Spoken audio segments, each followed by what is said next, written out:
Praise the Lord. இயேசுவின் ரத்தம் ஜெயம் தினமும் இயேசு நிகழ்ச்சிக்கு உங்களை கர்த்தராகிய இயேசு கிறிஸ்துவின் நாமத்தில் வரவேற்கிறேன். செய்தியின் தலைப்பு: விசுவாசம் ரிசல்ட்டை மட்டும் பார்க்கும், அதை மட்டும் பேசும். ஆதார வசனம் மார்க் 5:23. என் குமாரத்தி மரண அவஸ்தைப்படுகிறாள், அவள் ஆரோக்கியம் அடையும்படிக்கு வந்து அவள் மேல் உமது கைகளை வையும், அப்பொழுது பிழைப்பாள் என்று அவரை மிகவும் வேண்டிக் கொண்டாள். யாவீரு என்ற ஜெபத்தலைவர், ஜெப ஆலய தலைவர். விசுவாச வீரர்களே, கர்த்தர் எல்லாருக்கும் ஆத்துமா கொடுத்திருக்கிறார். எல்லாருடைய ஆத்துமாக்கள் என்னுடையது என்று சொல்கிறார். ரட்சிக்கப்பட்ட பின் நம் ஆவி உயிர்ப்பிக்கப்பட்டு விட்டது, அது முழுமையடைந்து விட்டது. நமக்கு கொடுக்கப்பட்ட ஆவி, உயிர்ப்பிக்கப்பட்ட ஆவி இப்பொழுது தேவ ஆவியானோடு இணைந்து கொண்டது. தேவ ஆவியானவர் நமக்குள்ளே வாசம் செய்கிறார். இதை நாம் வாஞ்சித்து தாகத்தோடு பெற்றுக்கொள்ள வேண்டும். லூக்கா 11:11-14 வரை. ஆத்துமா என்பது நம்முடைய மனம், சித்தம், உணர்வு, இந்த மூன்றையும் கொண்டது தான் ஆத்துமா என்று சொல்லுகிறோம். இதை முழுவதுமாக ரட்சிப்படையவில்லை. இந்த ஆத்துமா, அதாவது நம்ம மனம், ஆவியின்படி நடந்து ஆவியானவருக்கு கீழ்ப்படிந்து நடக்கும்போது இந்த மனம் புதிதாகிறது. தினம் தினம் இது நடக்கிறது. இது ஒரு தொடர் நிகழ்வு. கிறிஸ்துவின் 2ஆம் வருகையின் போதுதான் இது நிறைவான ரட்சிப்பை பெறும். அன்றுதான் இந்த சரீரமும் ரட்சிப்பை பெறும், முழுமையாகும். மகிமையில சரீரத்தை நாம் பெறுவோம். இது நாம் தெளிவாக புரிந்து கொள்வது நலம், நம்ம ஆவிக்குரிய வாழ்விற்கு நலம். முழுமையான ரட்சிப்பை பெற்ற நம்முடைய ஆவி தேவ ஆவியோடு இணைந்திருக்கும் போது நம் ஆத்துமாவும் ஆவியோடு இணைந்து கொள்கிறது, இணைய வேண்டும். நம்முடைய மனம் நம்முடைய கட்டுப்பாட்டில் தான் இருக்க வேண்டும். உங்கள் மனம் உங்களுடைய கட்டுப்பாட்டில் தான் இருக்க வேண்டும். தேவ ஆவியானவர் சொல்வதை நம்ம மனம் ஏற்று அதன்படி நடக்கிறது. சிரமமாக இருந்தாலும் அவருடைய கிருபை நமக்கு போதுமானது. இதுதான் ஆவியின்படி நடத்தல். இப்படி எழும்பு, ஜெபி, இப்படி பேசு, இப்படி பேசாத, கொஞ்சம் அமைதியாயிரு, பொறுத்திரு, காத்திரு என்று ஆவியானவர் சொல்கிற சின்ன சின்ன கட்டளைக்கு கீழ்ப்படுத்தி நடக்கும்போது நம்ம ஆவியின்படி நடக்கிறோம். ஆவியின்படி நடந்தால் ஜீவன் என்று சொல்லியிருக்கிறது, மகிமை என்று சொல்லியிருக்கிறது. இந்த இணைப்பு துண்டிக்கவும் வாய்ப்பு உண்டு. என் மனம் என்னுடைய கண்ட்ரோலில் இருக்க வேண்டும், உங்கள் மனம் உங்கள் கண்ட்ரோலில் தான் இருக்க வேண்டும். இதை ஆள புதிதான சிந்தையை உருவாக்க தேவ வசனத்தின்படி நம்மால் முடியும். நம் மனம் ஒரு அற்புதமானது, கடவுள் கொடுத்த கிஃப்ட். இந்த காணாத மனத்தில் காண்கிறவர்கள், ஆவியானவர் வைத்திருக்கிற, ஆண்டவர் வைத்திருக்கிற அத்தனை ஆசீர்வாதங்கள் நம் மனக்கண்களால் காண முடியும், உண்டாக்க முடியும். அதுதான் கற்பனை. இது அவசியம் வேண்டும். வார்த்தை எடுத்து அதன்படி நாம் கற்பனை செய்ய வேண்டும், உருவாக்க வேண்டும், சிந்தையில் உருவாக்க வேண்டும். அதற்குத்தான் இந்த மனம் கொடுக்கப்பட்டது. இந்த மனம் அப்படி செய்ய வல்லமை உடையது. இதன் அடிப்படையில் வெற்றியான வாழ்வு வாழ, எந்த காரியத்தை சிறப்பாக செய்ய நம்மால முடியும். மனம் இருந்தால் மார்க்கம் உண்டு என்று சொல்கிறார்கள் அல்லவா? பேசால் இருக்கவும் நம்மால் கூடும், சரியான தெரிந்தெடுத்து பேசவும் நம்மால் கூடும். மனம்தான் அடிப்படை. இது ஆவியானோடு இணைந்து கொள்ள வேண்டும். ஆவியான நமக்கு தூண்டுவார். வேத வசனங்களை படி, அதைத்தான் சொல்லுவார். அவர் எதற்காக நமக்குள்ளே இருக்கிறார்? நம்மோடு சேர்ந்து சினிமா பார்க்கல, நம்மோடு சேர்ந்து மற்ற கமெண்ட் அடிக்கிறதுக்கல்ல. தேவ சித்தத்தை உங்கள் மூலமாக நிறைவேற்ற, உங்களுக்கு என்று என்ன சித்தமோ அதை நிறைவேற்ற முடிக்கவே உங்களுக்குள் இருக்கிறார். உங்களுக்கு நல்வாழ்வு கொடுக்க, சுகம் கொடுக்க, வெற்றி கொடுக்க, சாட்சியாய் வாழ வைக்க, அவருடைய நாம மகிமைப்பட அதற்காகவே உள்ளே வந்திருக்கிறார். எல்லாவற்றுக்கும் கர்த்தருடைய கிருபை போதுமானது. கிருபையின் ஆவியானவர், மகிமையின் ஆவியானவர், ஞானத்தின் ஆவியானவர் ஒட்டுமொத்தமாக உங்களுக்குள்ளே இருக்கிறார். காலை தோறும் புத்தமுது கிருபை தினமும் கொடுக்கப்படுகிறது. நாம் இதை அதிகாலை எழும்பி ஆண்டவர் சமூகத்தில் அமர்ந்து ஐக்கியத்திலிருந்து பெற்றுக்கொள்ளலாம். எவ்வளவு சேலஞ்சோ அதற்கு தகுந்தாப்போல் கிருபை பெருகும். அது வளருகிற கிருபை, பெருகுகிற கிருபை. நாம் அவரையே சார்ந்திருப்பதை வெளிக்காட்டும் நம்முடைய ஆட்டிடியூட் தான் தாழ்மை. இந்த தாழ்மை என்பது ஒரு செயல் அல்ல. வில்லேஜில் எல்லாம் துண்டை இடுப்பில் கட்டிட்டு கும்பிட்றேன் சாமிம்பாங்க, அதல்ல. இது குணம், இது பண்பு. நம்முடைய பலம், பராக்கிரமம் ஒன்றுமேலே அவருடைய ஆவியினாலே கிருபை பெற்று நம்மால் எல்லாம் செய்ய முடியும். சகரியா 4:6. என்னை பலப்படுத்துகிற கிறிஸ்துவினாலே எல்லாவற்றையும் செய்ய எனக்கு பலன் உண்டு. பிலிப்பியர் 4:13. பலன் உண்டு. எப்போ உண்டு? அவர் கிருபை பெற்றவுடன் நாம் தான் செய்ய வேண்டும். அவர் எந்திரிச்சு வாயை திறந்து கூட்டணும் முடியாது, கையை தூக்கி விட மாட்டார். பலன் கொடுப்பார், கிருபை கொடுப்பார். விசுவாசத்தில் பெற்றுக்கொண்டோம் என்று நினைக்க வேண்டும். எல்லாமே விசுவாசத்தில் தானுங்க. நான் கிருபை காலில் நிரம்பை பெற்றிருக்கிறேன். என்று விசுவாசம். என்னால் செய்ய முடியும், இது விசுவாசம். பலன் உண்டு எனக்கு. கர்த்தர் பலப்படுத்துவார், ஞானம் தருவார், வல்லமை தருவார், விவேகம் தருவார். இவை எல்லாவற்றில் அவர் கொடுக்கும் கிருபைக்குள் இருக்கிறது.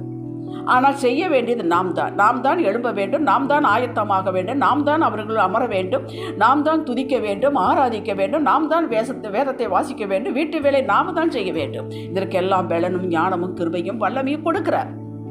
செய்யக்கூடாதை செய்யாமல் இருப்பதும் நாம் தான். நம் மனம் நம் கண்ட்ரோல் இருக்கும் பட்சத்தில் இவைகள் யாவும் நம்மால் எளிதாக கிருபை கொண்டு செய்து முடிக்க முடியும்.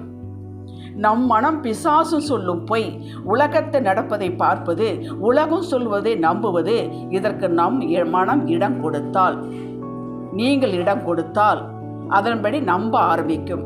அதாவது பேச ஆரம்பிக்கும், செயல்பட ஆரம்பிக்கும். இதுதான் மாம்சத்தின்படி நடத்தல். இதுக்கு ஆவியான துணை தேவையில்லை, கட்டாகிக் கொள்கிறது.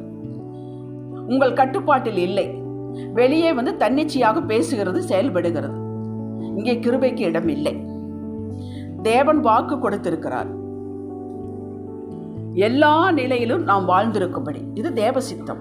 நீங்கள் குழப்பிக்கொள்ள வேண்டாம். இது தேவ சித்தம் தானா என்று தினமும் கேட்டு பயப்பட வேண்டாம். நீங்கள் வாழ வேண்டும் என்பது தேவ சித்தம். சுகமாக இருக்க வேண்டும் என்பது தேவ சித்தம். உங்கள் பிள்ளைகள் அற்புதமாய் வளர வேண்டும் என்பது தேவ சித்தம். நீங்கள் சொந்த வீடு வைத்திருப்பது தேவ சித்தம். எல்லாவற்றும் முன்னேறுவது தேவ சித்தம்தான். நாம் முறையாக வேதம் வாசித்து தெய்வ பயத்தோடு எண்ணுதல், பேசுதல், செயல்படுதல் நடக்கும்போது அவரது ஐக்கியத்தை தொடர்ந்து இருக்கும் பொழுது விசுவாசம் பெருகுகிறது. விசுவாசம் தானாக பெருகாது, கேட்பதனால் தான் பெருகும். எதை கேட்பதனால்? வசனத்தை கேட்பதனால், சாட்சியை கேட்பதனால் பெருகுகிறது. கிருபையினாலே விசுவாசத்தை கொண்டு அதை அடைவே, நடக்கும், உயர்வே, நல்ல மாற்றம் வரும் என்ற ரிசல்ட்டையே வாய் பேச வேண்டும். மார்க் 5ஆம் அதிகாரத்தில் பேசப்படும் யவீரு ஜெப ஆலய தலைவன் தன்னுடைய மகள் மரண அவஸ்தை இறக்கும் தருவாயில் இருக்கிறார். இயேசுவிடம் மன்றாடி தன்னை தாழ்த்தி, நீர் கை வையும், என் மகள் பிழைப்பாள். அவன் சொன்னது இதுதான், நீங்க கை வையும், என் மகள் பிழைப்பாள். அது இறந்து விட்டாலும் சரி, இறந்து கொண்டிருந்தாலும் சரி, என் மகள் பிழைப்பாள். அதுதான் அவனுடைய விசுவாச அறிக்கை. இதுதான் ரிசல்ட். இதையே சொல்லுகிறான். இயேசு வருவதற்கு தாமதமாகிவிட்டது. எப்பொழுதுமே பாருங்கள், நமக்கு ஆண்டவர் வாக்கு கொடுத்தார், நான் வருகிறேன், உன்னோடு வருகிறேன் என்று சொல்லித்தான் புறப்பட்டார். அந்த வாக்கை அடைவதற்கு பிசாசு தடை கொண்டு வருவான். பயப்படக்கூடாது. பிள்ளை இறந்து விட்டால் என்ற செய்தி வந்ததும் இயேசு யவீரை பார்த்து, பயப்படாதே, விசுவாசம் உள்ளவனாயிரு என்றார். அப்படி என்றால் ஏதோ செய்ய போகிறாதுன்னு அர்த்தம். இவன் என்ன சொன்னான்? உன் கையை வையும், என் பிள்ளை பிழைப்பார். நீ எம்மேல் என்ன மரியாதை வைத்திருந்தாய்? என் வார்த்தை எப்படி நம்பினாய்? நான் கை வைத்தால் பிழைப்பால் என்று ஆரம்பத்தில் நினைத்தாய், அதையே பிடித்துக்கொள், விடாதே என்று அர்த்தமாகும். உலகம் முடிந்து விட்டது என்று சொல்லுகிறது, உண்மைதான். ஆனால் என் மேல் விசுவாசம் வைத்து நான் கை வைத்தால் பிழைப்பால் என்றே அதை விட்டு விலகாதே, அப்படியே இருக்க பிடித்துக்கொள். அற்புதம் நடந்தது. இதுதான் அற்புதத்திற்கு வழி. பிள்ளை இறந்து விட்டால் உண்மைதான், உயிர்ப்பித்து கொடுத்தார் இயேசு. எது முடிந்து விட்டாலும் சரி, ஒன்றுமே இல்லை என்றாலும் சரி, கண்கள் காணாத உண்மையாக இருந்தாலும் சரி, ஆண்டவர் கொடுத்த வாக்கை விட்டு விடாதீர்கள். அவர் உயிர்ப்பித்து கொடுக்க வல்லவர். காணாமற் போனதை கண்டுபிடித்து கொடுக்க வல்லவர். இல்லாத இருக்கிறவரை அழைத்து கொடுக்க வல்லவர். அவர் நேற்று இன்று மாறாதவர். அவர் அப்பொழுதுதான் செய்தார், இப்பொழுது ஒன்றுமில்லை என்பது அர்த்தம் அல்ல. அவர் என்றென்றும் வாக்கு மாறாதவர், உண்மை உள்ளவர். இன்று உங்களுக்கு வாக்கு கொடுத்திருந்து, ஆமாங்க வாக்கு கொடுத்திருந்தா நானும் ஜெபித்து வந்தேன், ஆனால் அது முடிந்து விட்டது, இனி கிடைக்க வாய்ப்பே இல்லை என்று சொல்லாதீர்கள். உயிர்ப்பித்து கொடுப்பார். சாம்பலிலிருந்து உயிர்ப்பித்து கொடுப்பார். விசுவாச அறிக்கை செய்யுங்கள். அதிலேயே நில்லுங்கள். அந்த நிலையிலேயே நில்லுங்கள். நீங்கள் என்ன மாற வேண்டும்? இயேசுவின் நாமத்தில் ஜெபித்துக் கொண்டிருக்கிறீர்களோ அந்த ரிசல்ட்டையே உங்கள் மனம் சிந்தித்து கொண்டிருக்க வேண்டும். உங்கள் வாய் அதை மட்டுமே பேச வேண்டும். இன்னும் காலம் ஆகிவிடவில்லை. உங்கள் மனக்கண்கள் அதை காணட்டும். விசுவாசம் மாறி மாறி பேசாது. விசுவாசம் இன்று ஒன்று சொல்லி நாளை ஒன்று பேசாது. இயேசு மேல் வைத்த மதிப்பு, மரியாதை, நம்பிக்கை எடுபட குறைய இல்லாமற் போக வாய்ப்புகள் உண்டு. வெளியே காத்திருக்கின்றன. உள்ளே மனதில் தங்க இடம் கொடுக்காதீர்கள். தற்போதைய சூழ்நிலை மோசமாகத்தான், எதிராகத்தான் இருக்கிறது. இயேசு இதை சார்ந்தவர் அல்ல. அவர் சூழ்நிலையை சார்ந்தவர் அல்ல. கடந்த காலத்தை சார்ந்தவர் அல்ல. நீங்கள் என்ன செய்தீர்கள் என்பதை பார்த்து உங்களை ஆசீர்வதிக்கிறவர் அல்ல. அவர் உறவை பார்க்கிறார், உங்கள் விசுவாசத்தை தான் பார்க்கிறார். உங்கள் மனம் சூழ்நிலையை, உலகத்தின் சத்தத்தை கவனிக்க இடம் கொடாதீர்கள். அவர் உண்மை இல்லவர், சொன்னதை செய்து முடிப்பார். அவர் வாயிலிருந்து வார்த்தை புறப்பட்டு விட்டால் அது செய்யாமல் திரும்பாது, கீழே விழுவது இல்லை. நீங்கள் கேட்டதற்கு நிச்சயம் அற்புதம் பதில் தருவார். இந்த ரிசல்ட்டையே பேசுங்கள். உதாரணமாக ஒன்று சொல்கிறேன். என் கணவர் மாறுவார், வீட்டில் சமாதானம் நதி போல் ஓடும், எனக்கு சர்வாங்க சுகம் அடைவேன், கடன் சாபம் நீங்கும், நாங்கள் வீடு கட்டுவோம், செழிப்போம். எதை வைத்து சொல்கிறீர்கள் என்று கேட்டால் சொல்லுங்கள், வார்த்தையை வைத்து சொல்கிறேன் என்று சொல்லுங்கள். தலைமுறை தலைமையா வாழ்ந்திருப்போம், கிருபையா ஸ்திரப்பட்டிருப்போம். இப்படியே இதையே பேசுங்கள். உங்கள் மனம் இதையே சிந்திக்கும். நீங்கள் ஆளுகை செய்யுங்கள். உங்கள் விசுவாசத்தின்படியே எல்லாம் நடக்கும், அற்புதமாய் நடக்கும். ஒன்றுமில்லாதது உருவாக்கி தருவார். ஒரு பிள்ளை கூட இல்லை, 100 வயதாகிவிட்டது ஆபிரகாமுக்கு. கொடுக்கவில்லையா? ஒரு தேசத்தை உருவாக்கவில்லையா? அவருக்கு எல்லாம் அற்ப காரியம்.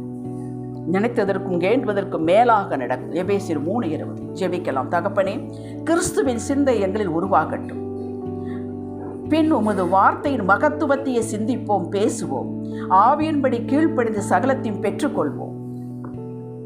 குறைவே இல்லை, நிறைவு, பூரண சமாதானம் என்று நீர் சொல்லும்போது, உடைய வார்த்தை சொல்லும்போது, இதையே எங்கள் மனம் சிந்திக்க, எங்கள் வாய் பேச அப்படியே பெற்றுக்கொள்வோம். இதற்கு உடைய கிருபை போதுமானது. இயேசுவின் நாமத்தில் பிதாவே, ஆமென். அல்லேலூயா.